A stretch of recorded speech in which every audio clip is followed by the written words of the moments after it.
Hello and welcome to the Mysticast, where you join Jack Stafford and Deborah Littleboy, members of the Aetherius Society, the cosmic religion for the Aquarian age, as we break down the barriers between religion, science, metaphysics, philosophy, and mysticism, all of which are really only aspects of the self-same quest for truth.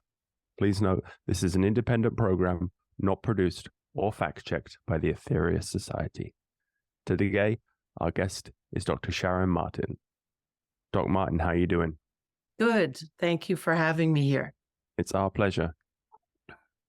You're an experienced podcaster yourself. I've been watching you interviewing many people. So if you want to interview us, I'm sure your natural hosting capabilities. I want to talk more about this Aetherius Society. Well, you've come to the right place. And I also want to talk about your book, Maximize Your Healing Power. That was a fun book to write and really, really fun watching people enjoy it. Mm. You brought it to life with your podcast. The world needs to get back to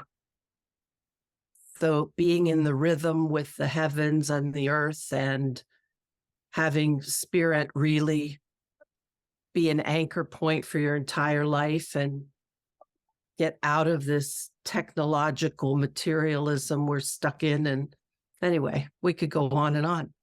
Well, that's what I want to talk to you about. I want to bridge the gap today between the mystical world and the scientific world. You started out, am I right to say, you're qualified to the hilt in the scientific world, you're a GP. And how did you make the bridge yourself? I am kind of a perpetual student and loved climbing the academic ladder. So I do have a little bit of gravitas from which to talk. I'm a physician, internal medicine, trained at Johns Hopkins University. So that's a decent school. That's not too bad. And prior to that, I have a PhD in physiology, and I was a faculty member at A.R.E. University. And I love science, unabashedly love science. But I ended up, here's where spirit, dictates your life. After residency, I was looking for somewhere to go to work. And I was in the Amish country, about 2 hours north of Washington, D.C., and a job came up west of there in the foothills in the Allegheny Mountains, a Tuscarora Ridge, and something said go, strongly said go. And I ended up in a county with 13 at that time, 1,000 people. Never had a woman physician, had 4 male physicians, 2 of whom were qualified, 2 of whom were not, who had no interest in a female physician at all. In fact, 2 of them actively worked on trying to get me out of there. And sounds like a movie. Oh, I could write a book. Saw how people were terrorized by the fear if you don't do what the doctor says, they won't see any of your family. Brainwashed into thinking some of these things these guys were doing was real medicine. And powerless. So that was in 1999. That sort of started my looking at what is it that patients really deserve from us? What do they need from us as healers? What does it mean to be a healer? I can throw all the science at you, but if I haven't grabbed you to be invested, if I haven't hooked you at the heart level, if I haven't activated your sense of power over your own destiny, am I going to really make a difference?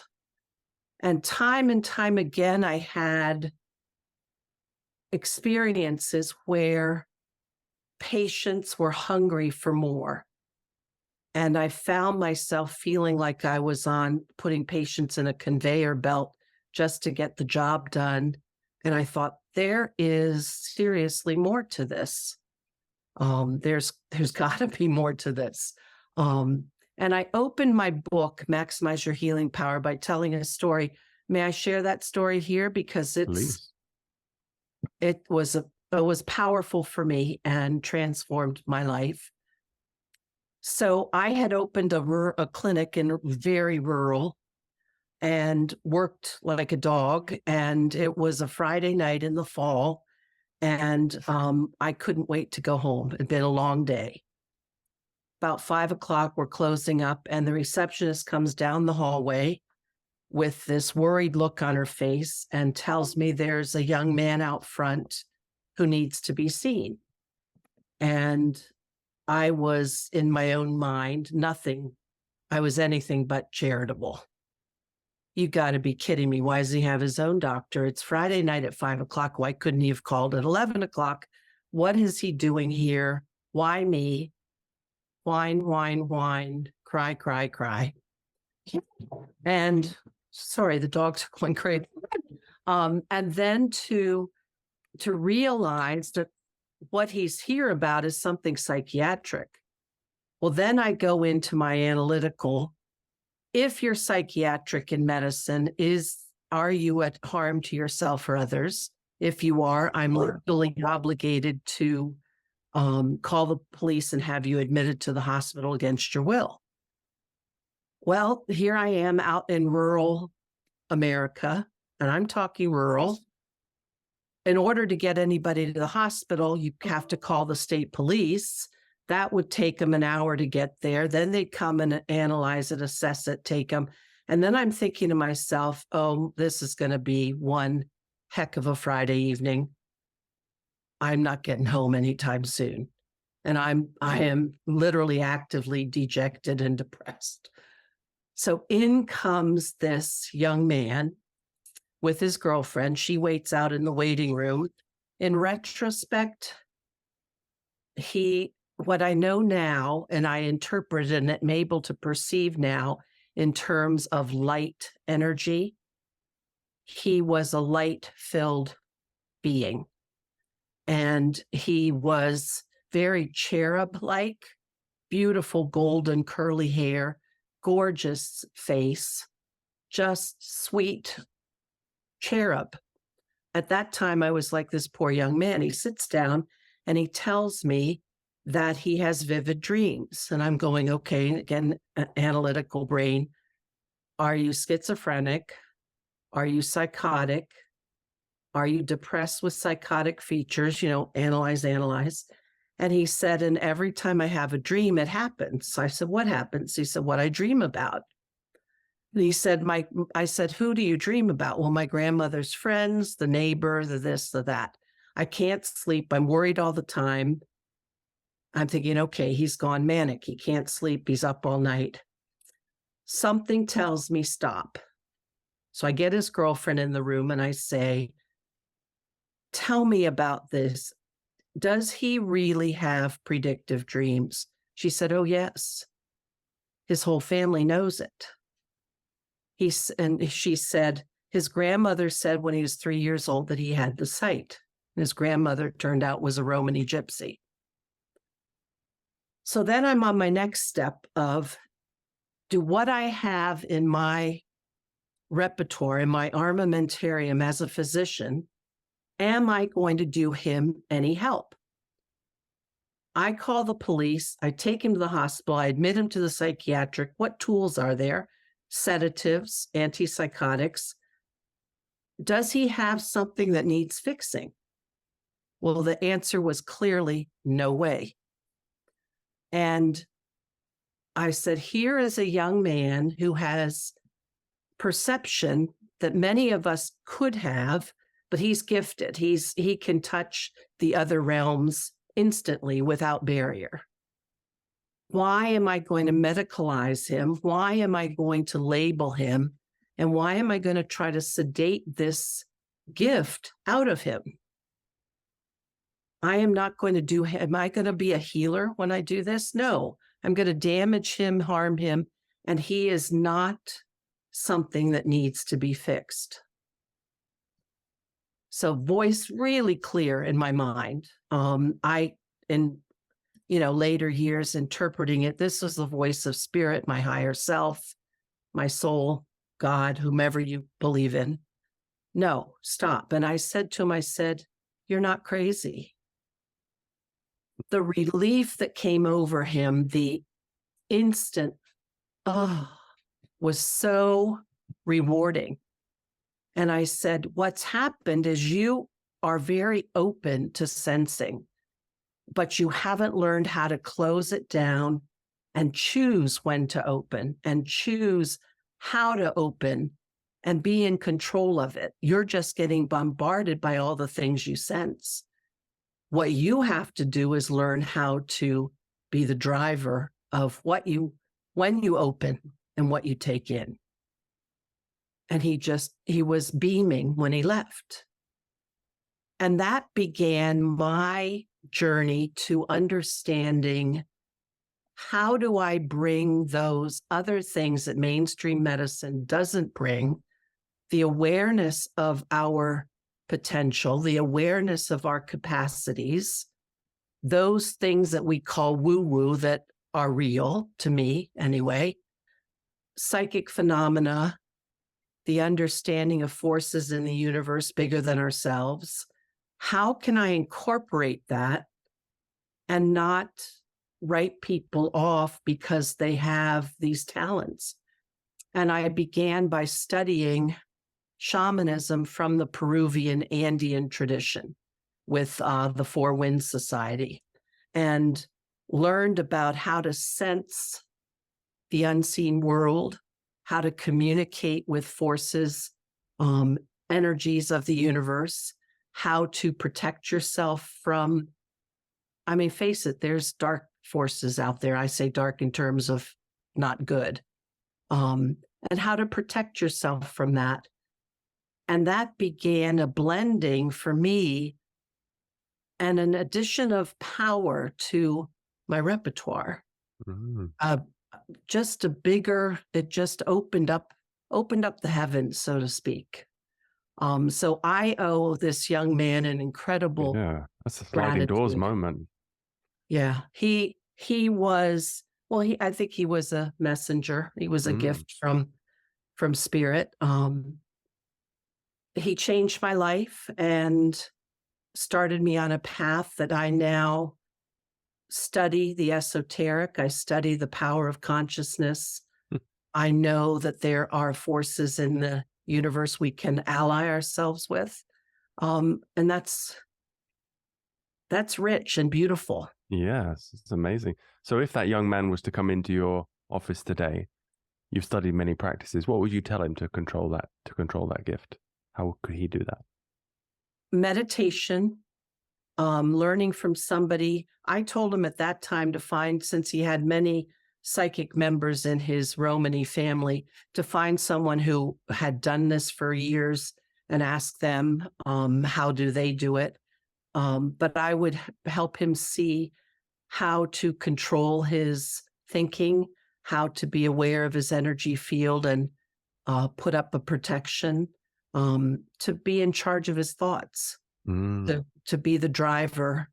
We all are the owner and driver of our thoughts. Sometimes we don't think we are, but we are. That's very good. Yeah, because in the society, we're also given many practices in our book about how to control the mind. And if you develop psychic powers, or if you're born with them, you have to concentrate on kind of two planes of existence at the same time. So you have to be even more, with more power comes more responsibility.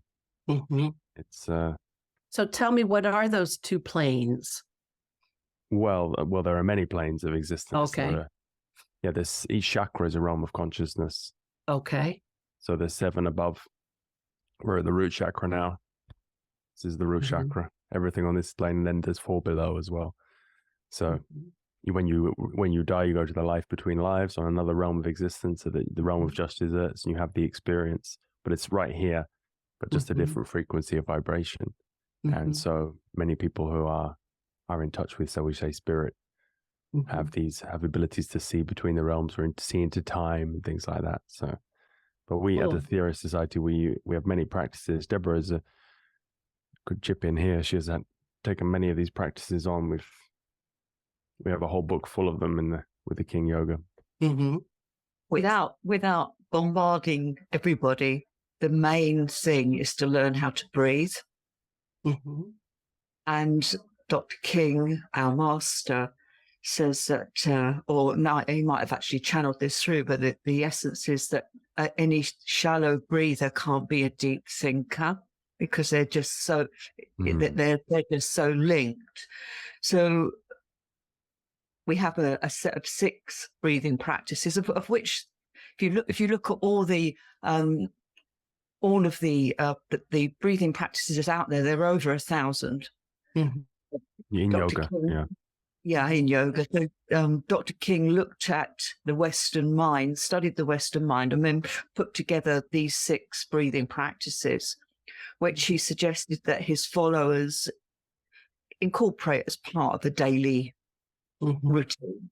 And it's it's the first thing you do, so that you set yourself for the day. So that's the main thing. And then we had taught to understand how to channel the energy through this robot body that we have, which is a receiver transmitter set. And once you've actually started to channel the energy, it's real. It's not like, oh, look at me, I'm channeling this, I'm channeling all the energy, and you're saying it. No, you feel it. It's real, and you know that you're actually channeling, which helps with healing. Mm-hmm.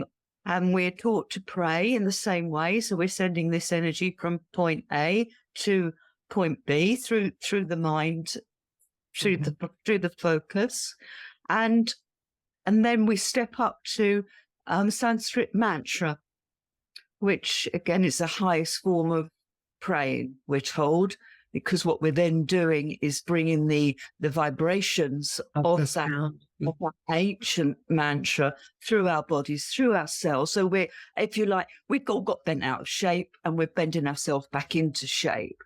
Mm-hmm. And that, I mean, there are many more like hints and tips, but if you want, that's the backbone of our teachings.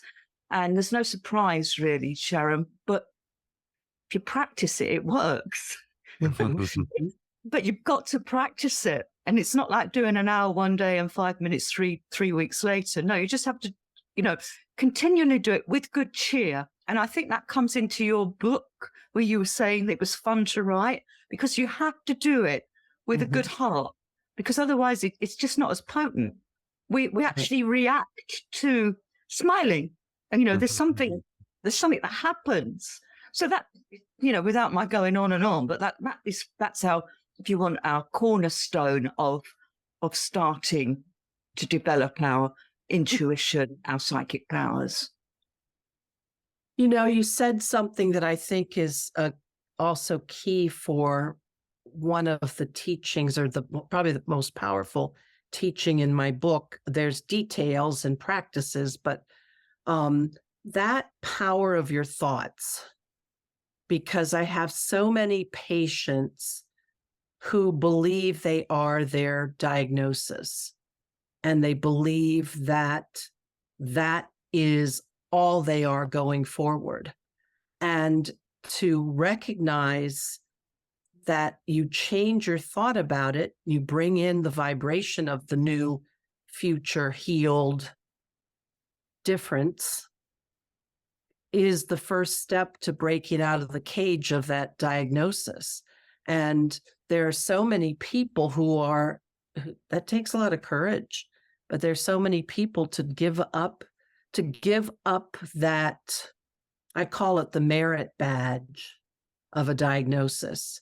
There's a pride, that kind of I find it a little bit twisted, pride in having a number of diagnoses that some people walk around with, like the pride they have if they have allergies to 15 medicines instead of 2. Something's become special in that.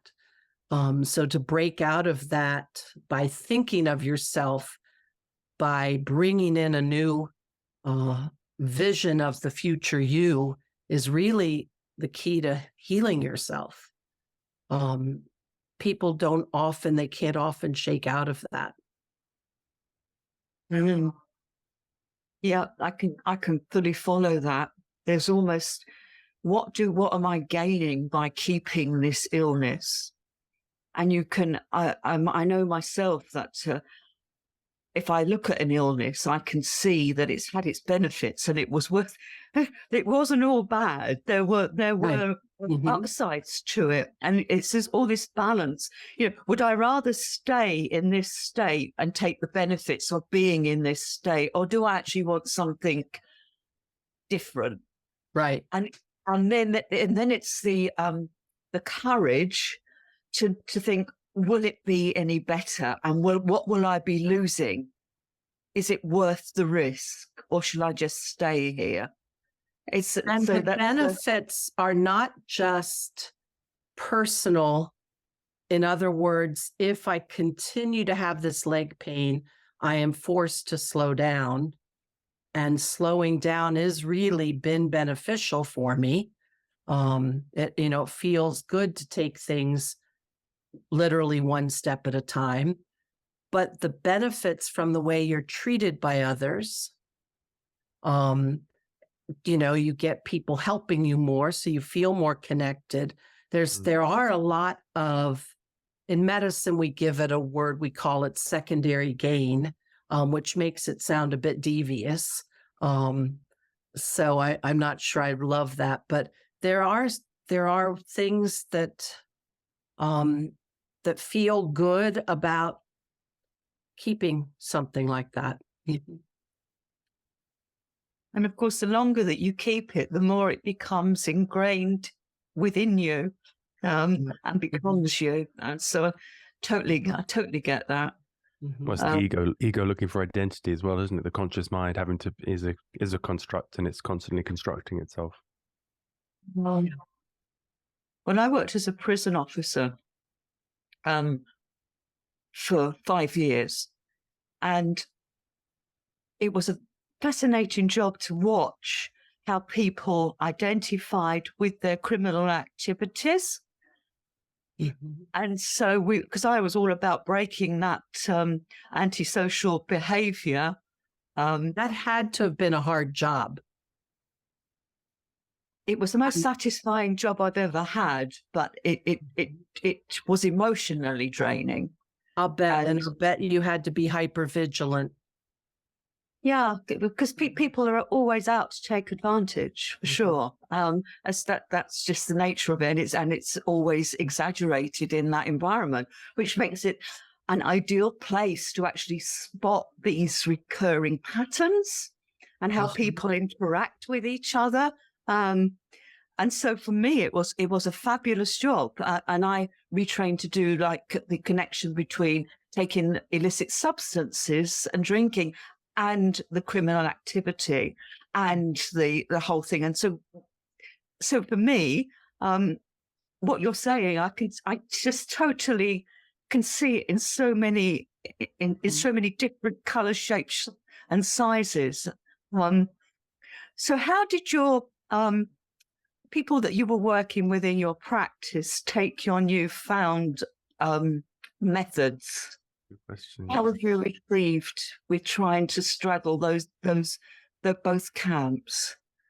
It took me a few years to have the courage to even talk destiny or soul or spirit.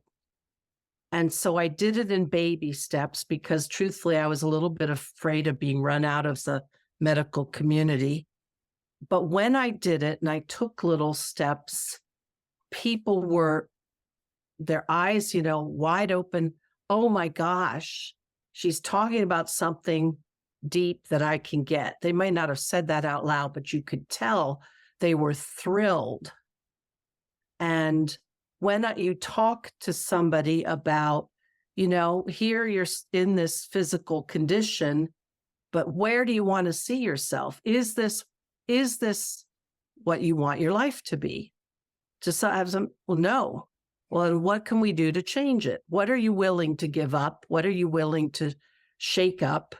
But to have people have a doctor even ask you, is this your purpose in life?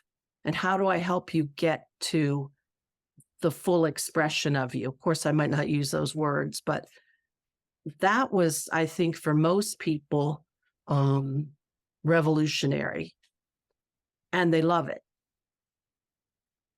And to say, and then to take it, and a few people who you can tell who's really open to it or not, and a few people where you talk about the impacts they have with dark forces that they've experienced and how those might be affecting them.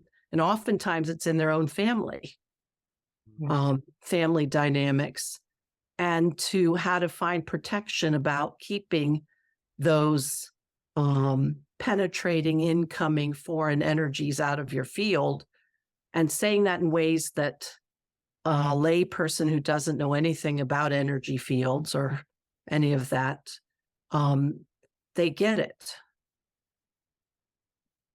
And then to bring up, well, here's a ritual you can do to clear, and suggest a modernized version of a fire ceremony where you take issues to the fire and give it up to the fire to allow transformation. To have them see that and think about it and try it, it's like opening a door for possibility, and people like it. Yeah, I totally get that. It's put me in mind of a story of a criminal, and he would have a robbing coat. So when he was going out to steal, to break in, he would always put on this particular coat. It was like his uniform that he would wear. And he would always have a few drinks, two shots of vodka before he would set out. So that was his ritual. So he like he'd numb the fact of anything that he might be doing wrong, and he put on this coat, which then had the same vibration. So so in other words, as soon as he put this coat on, he took on that persona. Absolutely. And he would, and then he would go and do whatever he wanted to do. But he got to a stage where I think his soul voice was going, "You've got to do something about this." And my friend, Pagan Witch, actually took him to the beach, and they burned his coat and poured vodka onto the fire. And he watched it all go up. And he said that he felt a lightness. Lifting. Yeah. So totally, it's a slightly different story, but totally get how these energies can impregnate so many things, and how habits can ingrain you and get you stuck. Yeah, it's very powerful. People just don't realize how powerful. And how ritual and myth can be tools to help you walk forward. When you see yourself as shedding the skin of the robber, and you see the fire burning it, and conceive of yourself as the phoenix, the new you, undressed, burned, redressed, that's powerful stuff. Yeah. And so simple. And that's the thing, isn't it? It's almost like people would disregard it as being childish or simple. It's too simple. And yet the simple things we're taught in the society, Dr. King said, the simple things are the most potent. If you look at medicine from a medicine point of view, it's free. And probably more powerful than taking a month's worth of a medicine. Don't tell the drug company. 5 years. Yeah. I mean, let's get back to that, shall we? I mean, as a society, as humans, let's get back to our innate power and our ability to work with, now the fire, that's working with a transformative energy of the universe in my thinking. When I look at the big picture of it, we become harmonized with these powers, these elemental forces, and you're using fire as an ally, and you can use thunder, lightning, wind, being in harmony with those and the effect that it can have on you around you. And it's free, and it's more powerful than this microcosm of technology we've worked our way into. Yeah. I mean, it's the trap, isn't it? The steel trap. Keep taking somebody a pill, telling they need it. And the materialistic power seeking part of our community thrives. And we as a community... And we relinquish our personal power. Mm-hmm. That's what I hate. Yeah. Because when I've seen my classmates, I've seen my own transformation, my classmates, the capacities that we've gained by studying these things are so expanding and enlivening. Patients, or as people, we delegate our thinking. It's easier to say, oh, you're the professional, you're the doctor, you know what's best. You've spent all these years studying. So that is a hard conversation sometimes for me with patients, because they'll say, well, doc, you tell me, you're the doc. And there's a balance between saying, well, yes, I have the scientific expertise to see the choices ahead and understand their outcomes. And therefore, yes, I am better to decide, but also to put the power back in the patient's hands. So, being able to educate them enough. So I'll, then I'll say, well, I'll tell you what, here are the 3 choices and how I see things going down in each one of them. Where do you sit on this spectrum? Well, that way the power comes back to them. But I think it's a critical duty, responsibility for physicians to provide enough information, to educate enough. And there are people who don't want to take a certain path. They may have cancer, but they do not want to do any kind of treatment.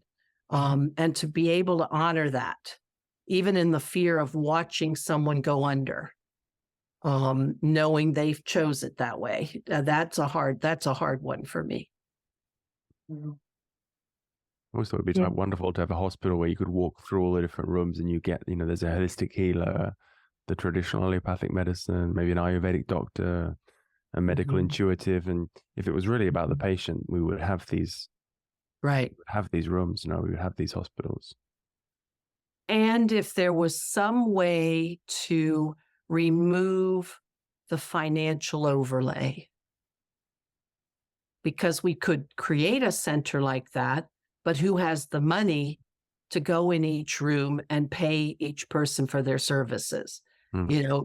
Are there communities where people can come together and offer that as their service to their community in exchange for living and food and someone else helping you with the clean, We speak to many healers on this show. We have, and they all have a different, they say the same, a lot similar to you, but they often have a different tool set. The last guest was all about color healing. So, but bringing it back to the Aetherius Society, that we say that Dr. King said that the greatest problem in the world is a spiritual energy crisis. And if you fix that crisis, then all the problems go away. You wouldn't need the hospitals, or you wouldn't need to campaign against other things, because it's a spiritual energy crisis. So, and he also wrote a book called You Too Can Heal, which is about how everyone can channel healing energy and heal themselves and other people. And that was really something. Studied the Eastern religions, I'll bet. In the beginning, yes, he studied. He was a in England in the 1950s. Incredibly, he was a yogi. He did 8 hours yogic practices a day. So pranayama, mantra, like serious yoga practices, and eventually raised Kundalini to the crown chakra up Sushumna, and became an enlightened being. So yeah, he walked the path And for a Westerner to do that is a big deal. in London in the 1950s. Yeah, Mhm. it was incredible. Yeah, because many, all these yogis in the past who've done these practices, they were all in a very nice location. Well, I don't want to say that they were in a cave, probably in the mountains. It was a bit rough, Mhm. but they were free of distractions. Let's put it that way. Whereas to do it in a city is, I can't imagine. Yeah. Well, The it's concentration. interesting you say that, because that's something I tell, I say often to clients or patients or friends. It's one thing to pull yourself out of society and go to an ashram and be free of distraction. But the majority of us, we're humans. We walk in the swamp every day. We have to deal with bombardment of energies coming in, of noise, of other people, of technological stuff. Cut yourself a break. We have a hard job just being human these days. And so finding tools to do that you can use, as you said, as Dr. King did in London in the 50s, tools you can use in the middle of a bustling city, that's pretty darn good. Yeah. Are you going to tell the story of the two Buddhas, Jack? You please. A story that Dr. King would often recite, and it's a story of the two Buddhas. And the first Buddha became enlightened because he locked himself away and spent all the time in a cave doing all the exercise, and he'd reached enlightenment. So he'd raised Kundalini, he got all of the was in tune with everything. That's Buddha 1. Buddha 2 could do that at any time, could raise Kundalini at any time, could bring it back down, and then work in the grime and in the city. And we're told by the cosmic masters that the second Buddha is far more useful and more highly qualified than the one that locks himself away. And in fact, there's an entity called Mars Sector 6, which is one of the cosmic masters that Dr. King would channel. And in the 9 Freedoms, he says that the second type of Buddha is a fool. It's a fool because that he hasn't completed everything that he needs. He needs to come back and serve the rest of humanity so that we can all raise and understand. Mm-hmm. It's selfish to do what the first Buddha did. It was okay thousands of years ago but in today's society, we have a duty of care, of service to our fellow man. Mm. So we have to raise ourselves up, if you like, bring the insights back to the marketplace, share them out, which is, Dr. Sharon, that's exactly what you've been describing. That is what you do. Doing, yeah. Well, you said something interesting, Deborah. When I was doing my shamanic training, I think it started about 2005, I had classmates who spent their time in the shamanic rituals and the energy things, and I envied them. And I felt that they were better than I was. I felt that they accomplished more. They had all of these woo-woo moments on a day-to-day basis. And I was furious that I was walking. I swear, I feel like I walk in the swamp every day. And I was furious about it. And I kept yearning and saying, God, why can't I go be, just a shamanic practitioner? Why can't I go, and it never changed. I still kept, being a physician. I said, this is too hard. And it's this, and then something clicked, something happened where everything's integrated. And maybe it was this young man and the journey then of looking back and seeing the value of being a healer, of actively practicing bringing well-being to every encounter, which is hard to do because there are, especially nowadays, especially out here in a different political mindset that I have, and the fury that came with COVID and the financial stressors and having patients be actively angry and trying to find a method of well-being. And then someday, somewhere, I just realized that I'm exactly where I'm supposed to be, that I am no better than my classmates, nor they better than I. I am just walking in a different meadow, a grimy, swampy bayou with the alligators all around. And I realized that they had not achieved any more fancy abilities. Did they get intuitions more quickly? Probably. Again, my daily mind is in the logical, analytical world most of the time. But then everything just clicked and I realized, you've got to bring it, just as you said, Deborah, you've got to bring it. We're human. Bring it to exactly where you are, where you're walking now. Mm-hmm. Well, there's a wonderful quote. I can't remember it exactly, but it's from one of the cosmic communicators, that for every moment that you give up the bliss in this life, you will be many more fold in the future. Oh, good. But yeah, I think that's what I want to remind people also.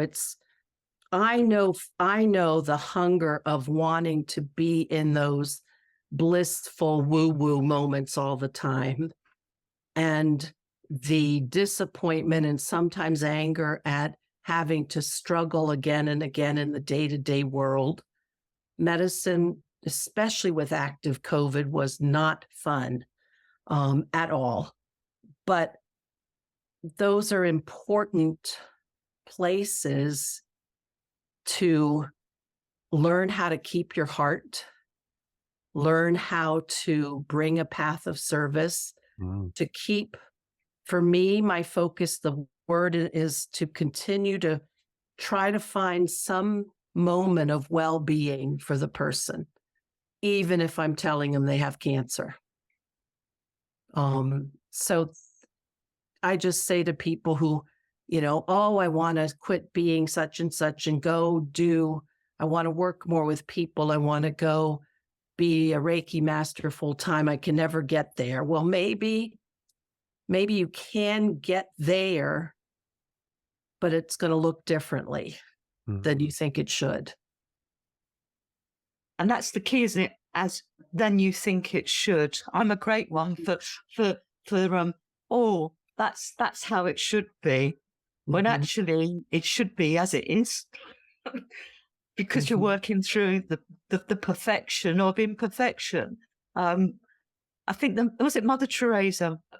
I think it was Mother Teresa said that if everybody just was kind and helped the person in front of them, then really we wouldn't have anything to worry about at all. And if you just follow that through the whole gambit, then you would get the community that you've just said, where you'd have a room where somebody is a Reiki master and somebody else that's actually digging the potatoes to feed the Reiki master. And it's all a flat playing field, and we haven't got to worry about this, folding substance that we call money. I was just reminded of, I don't know if you guys remember, it was several years ago. I think it hit the international news. There was a line in Starbucks, and the one person said to the cashier, the barista, I'm going to pay for the guy behind me. And that went on for 280 something people until one turkey said, I'm not paying for anybody. They said, well, if you pay, we're keeping this line going. Well, it kept going for 280 something people. Mm-hmm. Can you imagine? Yeah, beautiful. Yeah, we call it paying forward. So we go into a cafe and they buy pay twice for their coffee. So there's one behind the counter. Mm-hmm. They did that in Italy too. Yeah. I love that. I love that. So I want to tell you about paying it backward, because I have this expression, and it's about using in our personal accomplishments and working towards being more enlightened. The work that we do energetically does heal the ancestors. It does heal our lineage. And this story reminded me, I call it pay it backwards. So even if you come from a dysfunctional family, don't we all? Even if you have bad behavior in your ancestors, your work does clear that karma. And so I call that pay it backwards. Well, just to round off the interview then, with any, because we wanted to talk about the gap between the mystical and the scientific. Is there anything you'd just like to give the listeners about how they can, or how you bridge the gap? My book, Maximize Your Healing Power, is filled with exercises, meditations, visualizations that you can do to shift any life challenge. It's based on health, but it can be any life challenge. And the key component, other than being in control of your thoughts, is aligning yourself with spirit. And spirit comes in many forms. And I talk often about helpers. There are energies in the universe that we can align ourselves with. Nature spirits, magical beings, devas, power animals, celestial beings. Opening up to the unseen world, the world of spirit, is critical for gathering allies and power for your transformation. And my book is filled with that. How to do that, how to connect. The other thing is, when you buy the book, and you can buy it on Amazon or Inner Traditions or Barnes & Noble, if you take that order number to my website, which is drsharonmartin.com, drsharonmartin.com, there's a page about the book. Put the order number in and you download all these freebies. So there's freebies to be had, which I love. Wonderful. Who doesn't? Who doesn't? Yep. Okay. Well, people can learn more about you at drsharonmartin.com. And you have a YouTube, you have a wonderful podcast as well. You interview many other healers, and people can follow you there. And if people want to learn more about the Aetherius Society, please go to the website, aetherius.org. All right. Thanks very much, Sharon. It's been great. Oh, it was wonderful meeting you guys and hanging out with you. Thank you. All right. Take care. All right. Good afternoon. Good evening. Good night. Thank you. Bye now.